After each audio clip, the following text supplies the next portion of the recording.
Lorsque le ménage demandeur fait la demande à l'endroit du service de vidange, le vidangeur est en droit de le situer par rapport à son programme d'intervention. En premier lieu, quand on appelle le ménage pour demander le service, on leur pose la question. Le vidangeur peut leur poser une question. Vous êtes où? Votre fosse, c'est quel type de fosse? C'est quelle capacité?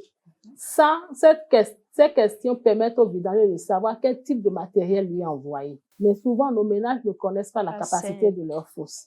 Donc, il est important que le vidangeur se déplace à ce moment pour aller vers le ménage, pour vérifier le type de fosse, la capacité, afin de convenir ensemble du coût du service. Et ensuite, lorsque le programme est bien fixé par les deux parties, le vidangeur se rend au lieu. Avant de commencer le travail, il doit avoir un membre du ménage présent. Le vidangeur annonce son arrivée sur les lieux. Le ménage vient à sa rencontre et ils discutent ensemble de comment le service, le travail, les opérations se feront. Parce que c'est des opérations à risque. Il faudra que le vidangeur montre au ménage les risques du travail. Donc, le ménage doit être éloigné des opérations.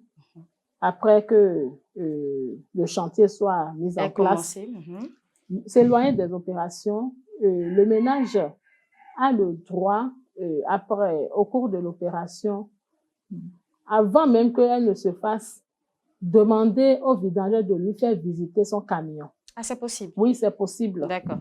Si le camion n'est pas à moitié occupé, le vidangeur peut lui faire visiter le camion.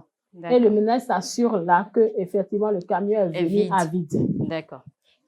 Il prend la boue. Après ça, il vérifie si sa fosse est vraiment vidangée au total. Et puis, le vidangeur a le droit de lui donner, après les opérations, une fiche.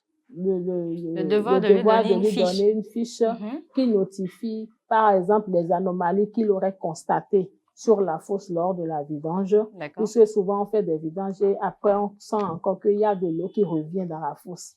Soit la fosse présente une anomalie, donc le vidangeur est en mesure de lui notifier ces petites anomalies afin de l'interpeller à corriger cela. Et cela, il lui laisse une fiche de vidange qui notifie, voilà, on est passé chez vous aujourd'hui, voilà, on a pris tel type de boue, telle capacité, à telle coupe, à telle structure, et votre vidange futur peut se faire à tel moment. C'est des choses auxquelles on invite les vidangeurs à s'habituer.